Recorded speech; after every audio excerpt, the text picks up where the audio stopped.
Terpaksa menikah pria angkuh. Bab 018. Dasar babi, bisa-bisanya gue sayang beneran sama lo. Ucap Saka begitu wajah Sarah telah tenggelam di dadanya. Gadis itu mendongakkan kepalanya menatap Saka. Kalau kangen tinggal ngintip dari jendela, kata Sarah menunjuk jendela samping kamar Saka. Ra, lo sayang gak sama gue? Tanya Saka kemudian. Gadis itu mengangguk beberapa kali sebagai jawaban, tapi Saka tentu tidak puas dengan jawaban sekedar anggukan kepala. Jawab pakai suara yang keluar dari tenggorokan dong, kalau lo jawab di dalam hati cuma.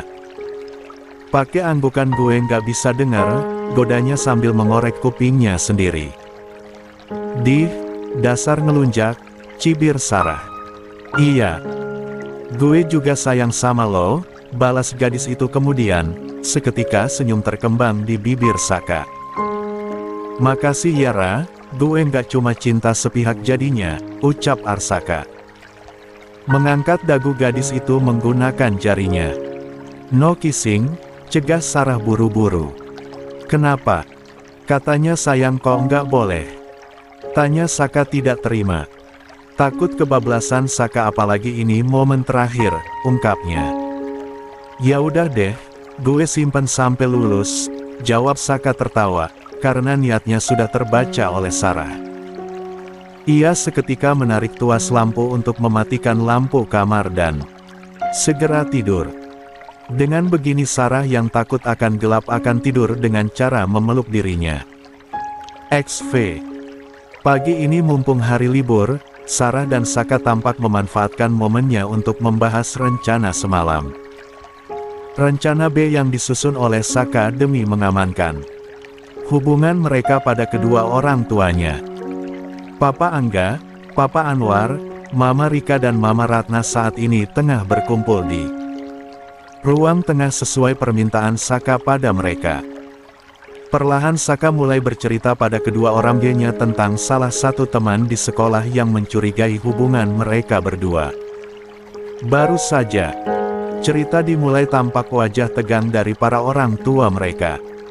Sarah juga membantu menguatkan rencana Saka agar mama dan papa mereka menyetujui rencana mereka.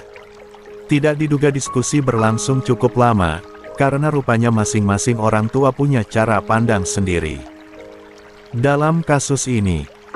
Namun Saka telah berjanji pada mereka secara serius jika tidak akan membuat hubungan pernikahan mereka hancur. Begitu juga Sarah, ia juga berjanji akan selalu menjaga diri sebagai bentuk pengabdian gadis yang telah menikah.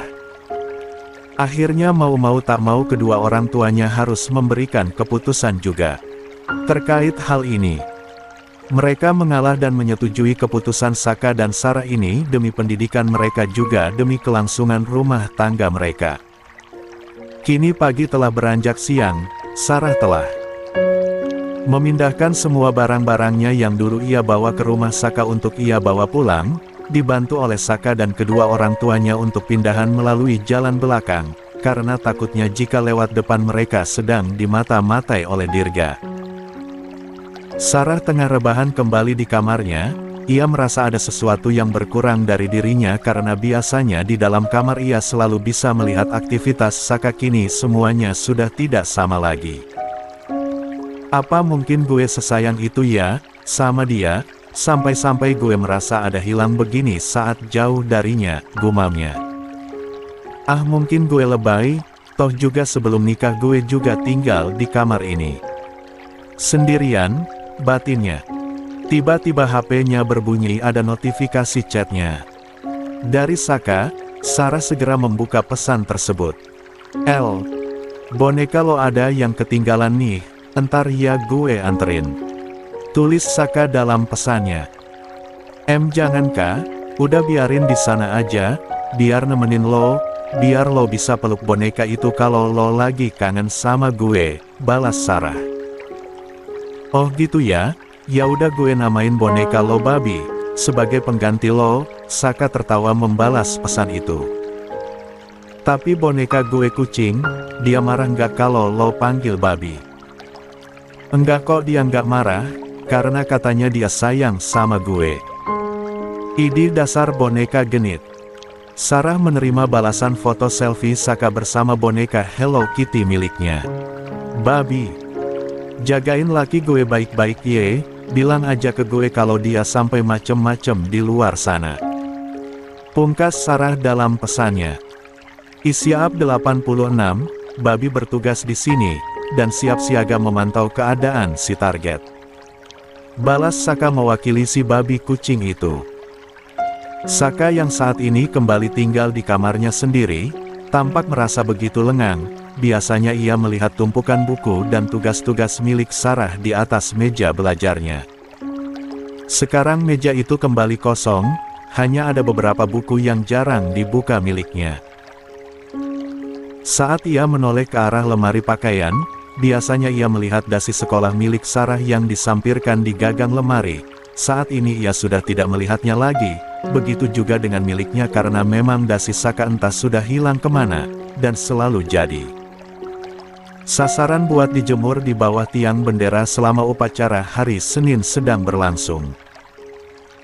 Saka terus mengedarkan pandangannya, karena entah kenapa ia yang selama ini sudah sangat terbiasa dengan keberadaan Sarah, tiba-tiba harus berpisah lagi dengannya, dan itu membuatnya suasana menjadi aneh baginya. Ia merebahkan diri di ranjang, biasanya ia selalu melihat selimut Hello Kitty warna pink terbentang di sebelahnya menutupi tubuh Sarah yang selalu tidur lebih dulu darinya. Aneh sekali, kenapa rasanya kayak ada yang hilang ya, jangan-jangan Sarah bawa sesuatu juga milik gue saat dia pergi. Gumamnya. Tidak mungkin gue udah keliling kamar 7 kali berasa lagi tawaf. Tapi nggak ketemu apa yang hilang, tapi kayak jadi hampa gitu loh, aneh nggak sih? Gumamnya ngobrol sendiri. Mungkin dia membawa hati kamu pergi, sahut Mama Ratna yang masuk ke kamar dan mendengarkan ocehannya barusan. Beliau sedang membawakan baju-baju kering milik anaknya yang baru saja disetrikakan oleh Biminah. Masa sih Ma? Tapi emang berasa hilangnya tuh ada di sini. Tunjui Saka ke arah dadanya sendiri. Mama tahu, emang mau gimana pun ributnya kalian berdua, tapi dia juga adalah istri kamu, wajar kalau kamu mulai menyimpan perasaan padanya, sahut Mama. Besok hari peringatan kematian saudara kembar kamu, usahakan jangan pulang malam. Ya, kita ada acara selamatan dan pembacaan doa di rumah, imbuh sang Mama. Baik Ma, sahut Saka singkat. Itu juga baju-baju kamu yang barusan Mama bawain kamu tata ke lemari, imbuhnya. Iya Ma, ucapnya.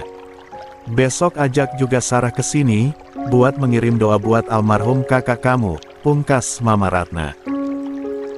Besok Sarah ada jadwal ekskul Ma sampai sore, jadi belum pasti dia bisa ke sini atau enggak, tutur Saka, menolak perintah mamanya.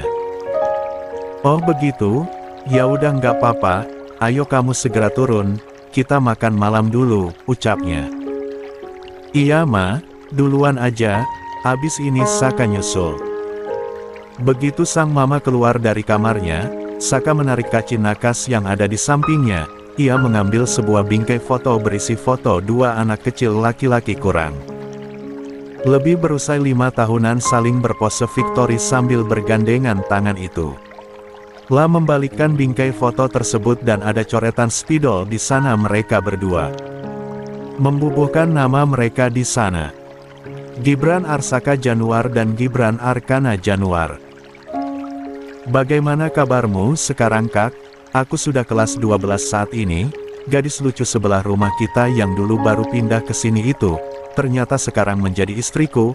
Oh iya, maaf kalau aku sempat menggunakan identitasmu untuk bersenang-senang. Karena aku ingin kau juga merasakan bagaimana rasanya berusia 17-an tahun, ucapnya mengusap bingkai kaca yang agak berdebu itu. Aku ragu Kak, apakah gadis seberang rumah itu masih mengingatmu? Kita dulu hampir tidak pernah terlihat main bersama di luar rumah, mungkinkah dia dulu waktu kecil melihat Kita yang hilir mudik keluar masuk rumah itu sebagai satu orang yang sama, lanjutnya. Kau selalu bilang gadis lucu seberang rumah, kau hanya tidak tahu saja betapa menyebalkannya dia saat memanggilku bego. Saka terus curhat sambil menatap foto kakaknya. Aku akan menuntut balas akan kematian kamu kak. Dulu kakak meninggal karena kecelakaan lalu lintas gara-gara tertabrak geng motor yang ugal-ugalan kan. Sekarang aku sudah punya geng motor juga, namanya Sukit, dan aku pasti akan menemukan geng itu. Mungkin saja geng itu masih berdiri sampai sekarang meskipun telah beda generasi, batinnya. Tiba-tiba terdengar bunyi bip. Dari arah HP-nya, Saka menyimpan kembali foto itu tadi ke laci nakasnya dan beralih meraih HP yang ada di sebelahnya. Rupanya ada pesan dari Sarah, ia buru-buru membukanya. Ika, lagi ngapain? Lagi bengong, loh. Sama, gue juga, nggak tahu kudu ngapain. Gue lagi di meja belajar nih, lihat ke arah kamat lo. J. Saka tidak langsung membalas, ia berjalan mendekat ke arah jendela dan membuka tirainya lebar-lebar. Saka tampak membuka jendelanya dan duduk di kusennya. Ia menoleh ke arah jendela kamar Sarah di seberang rumah di lantai 1, sambil melambaikan tangannya. Ih nongol lagi, jangan duduk di sana bahaya tahu, depan kamar lo nggak ada balkonnya entar kalau jatuh gimana. Enggak ini gue pegangin kenceng kok. Tenang aja. Jangan merokok. Pesan Sarah yang melihat Saka tengah menyalakan mancis dan sebatang rokok terjepit di antara kedua tangannya itu. Sesekali Ra, selama lo tinggal di sini gue juga nggak merokok sama sekali di dekat lo, gara-gara lo trauma sama abu rokok yang melayang kena mata itu. Bukan gue trauma kali, tapi gue nggak mau lo sakit gara-gara keseringan merokok. Ciyeye. Perhatian berarti dong ya. BTW lo tiba-tiba aja ngecat gue, ada apa? Mau minta tolong temenin ke minimarket buat belanja, bisa? Bisa. Apa sih nggak bisa buat istri gue? Ya udah sana kamu siap-siap aja dulu, abis tuh gue jemput depan rumah. Belanjanya banyak apa dikit entar? Lumayan lah kenapa sih? Kalau dikit gue jemput pakai motor, kalau banyak gue jemput pakai mobil, gitu maksudnya. Oh gitu, sama aja sih menurut gue mobilan apa motoran yang penting selamat aja. Pulang pergi. Udah, gue gak sampai 5 menit udah depan rumah lo kudu udah siap. Iya, sabar dikit napas sih. Sarah tampak ceria mengelilingi rak-rak display minimarket. Dia juga sesekali menoleh ke arah Saka memastikan keberadaan lelaki itu masih stay bersamanya atau tidak. Mereka yang sibuk berbelanja tidak menyadari jika ada pembeli lain yang selalu mengawasi mereka. Siapa dia? Ternyata dia adalah salah satu murid SMA Liberty yang tergabung dalam redaksi Mading, yang tentu saja telah mendapatkan email kiriman dari sosok anonim tentang rumor negatif hubungan Saka dan Sarah. Email yang dikirimkan oleh Dirga rupanya segera menyebar ke anak-anak redaksi Mading dengan sangat cepat. Makanya anak yang tempat tinggalnya tidak begitu jauh dari rumah mereka berdua segera menyebar untuk memastikan kabar tersebut. Dan satu fakta telah mereka kantongi, saat ini salah satu dari anggota redaksi Mading itu melihat Saka dan Sarah tengah belanja bersama, yang barang belanjaannya juga berupa kebutuhan sehari-hari dan ini semakin menguatkan dugaan mereka jika Saka dan Sarah tinggal bersama. Dia segera mengambil foto Sarah dan Saka secara diam-diam untuk ia kirimkan ke grup Mading sebagai bahan pertimbangan fakta berita dari email tersebut. Ternyata emang bener kali apa yang dibilang di email itu, mereka tuh tinggal bareng. Masa sih gue nggak yakin, kali aja mereka emang rumahnya deketan dan Sarah min tolong ke Saka buat anterin belanja, bisa aja kayak gitu kan. Baiknya biar lebih yakin, lo ikutin aja sampai mereka pulang, coba entar turunnya. Barengan apa ke rumah masing-masing gitu? Oke siap lo bener gue akan ikutin mereka sampai pulang abis ini. Sementara itu Saka yang insting berburunya sangat tajam, dia merasa jika ada seseorang yang selalu mengawasi mereka. Ia mengedarkan pandangannya ke seisi minimarket, semua pengunjung sibuk memilih barang. Hanya ada satu pengunjung yang justru sibuk terus dengan HP-nya. Saka mengawasinya anak itu untuk beberapa saat, ia tidak tampak mengambil satu barang pun atau minimal mengambil keranjang belanja sekedar untuk bawa-bawaan. Dapat. Lo pasti yang sedang mengawasi kami, lo pasti yang udah menerima kabar. Nggak bener dari Dirga, batin Saka sambil terus mengawasi anak itu. Tanpa sengaja anak itu mengangkat kepalanya dan beradu pandang dengan Saka, ia yang kikuk, langsung pura-pura menyambar sekantong snack yang tak jauh dari jangkauan tangannya untuk ia beli. Sial Saka, kayaknya lihat gerak-gerik gue deh, mending gue cabut dulu dari minimarket, gue awasin dari mobil aja, batinnya berjalan menuju kasir untuk membayar snack yang ada di tangannya itu. Usai membayarnya anak itu segera berjalan menuju mobilnya yang terparkir di seberang jalan minimarket. Entahlah kenapa dia tidak ingin memarkirkan mobilnya di pelataran minimarket. Hal ini pula menambahkan kecurigaan dari Saka. Ia menoleh ke arah Sarah mengambil keranjang belanjaan yang terlihat berat itu dan membawakannya. Abis ini kita jalan-jalan dulu yuk, jangan langsung pulang, mau? Tanya Saka. Mau jalan kemana? Kulineran mau? Mau yuk banget. Oke, abis kulineran kita kemana lagi? Tumben ngajak jalan terus. Kangen ya? Kangen lah, kan ditinggal tidur sendiri, jawab Saka berbisik. Usai memasukkan semua barang-barang belanjaan Sarah ke dalam bagasi mobil, Saka berjalan kembali ke sisi pintu kemudi. Ia segera masuk dan memasang safety beltnya. Sekilas dia melirik ke sisi ruas jalan paling kiri, ada mobil terparkir di sana, ia yakin sekali yang membuntuti mereka pasti naik ke mobil itu. Perlahan Saka mulai menjalankan mobilnya. Saat ini jam menunjukkan pukul 8 malam. Sarah yang duduk di samping Saka, terlihat sedang sibuk menatap layar HP-nya. Sesekali tampak tertawa kecil dan mengetik sesuatu di sana. Sibuk amat perasaan, gue jadi dikacangin, tegur Saka. Luara mengangkat kepalanya menoleh ke arah Saka seraya berucap, ini loh Cindy cerita, katanya dia barusan ngedate sama Irgi. Mereka main ke theme park gitu kan, Cindy ngajakin. Naik roller coaster, Irginya iya aja, pas turunnya Irgi ini, kata Cindy muntah-muntah. Dong. Masa anak geng motor naik roller coaster muntah dong, komentar Sarah berikutnya. Ya kali emang anak geng motor bukan manusia, kata Saka membela Irgi sahabatnya. Itu. Sarah tampak menyimpan HP-nya ke dalam tas kecil di pangkuannya. Ia menatap Saka dengan begitu serius. Kak, gue boleh tanya sesuatu nggak? Tanya Sarah. Tanya apa? Jujur gue tuh selalu merinding tiap kali lo ngomong gini. Berasa gue kayak lagi ketangkep satreskrim dan misi BAP selama 12 jam, kata Saka sambil menambah laju kecepatan mobilnya. Kenapa sih lo harus bentuk geng motor? Kenapa lo nggak fokus ke sekolah lo aja? Jadi nggak perlu melibatkan diri dengan berbagai kegiatan yang anfaedah kayak gitu. Balap liar kek, nongki-nongki gak jelas, gitu-gitu. Saka terdengar tertawa sebelum menjawab pertanyaan Sarah. Lo pernah denger kan?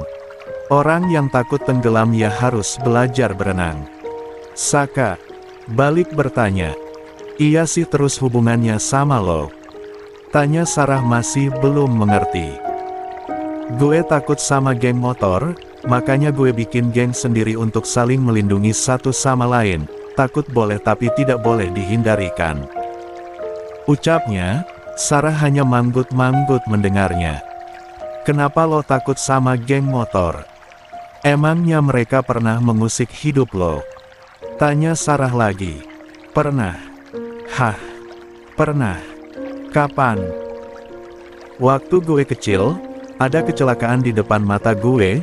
Mereka tahu telah menabrak seorang anak kecil, bukannya berhenti malah ngebut gila-gilaan. Anak kecil yang terjatuh di jalanan itu tertabrak berkali-kali dari motor-motor gerombolan mereka itu, seolah mereka bukan menabrak anak manusia, hanya anak kucing saja. Aku berteriak-teriak ketakutan meminta pertolongan orang dewasa yang mungkin ada di sekitar sana. Mereka datang.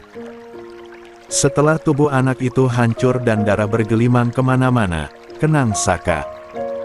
Sarah terdiam mendengarkan cerita dari Saka. Jujur ia merasa geram juga mendengar cerita tersebut. Dan lo tahu siapa anak kecil yang tertabrak waktu itu? Tanya Saka. Gadis itu hanya menggeleng pelan. Dia Arkana, saudara kembar gue, jawabnya tanpa menoleh ke arah Sarah dan fokus mengemudi.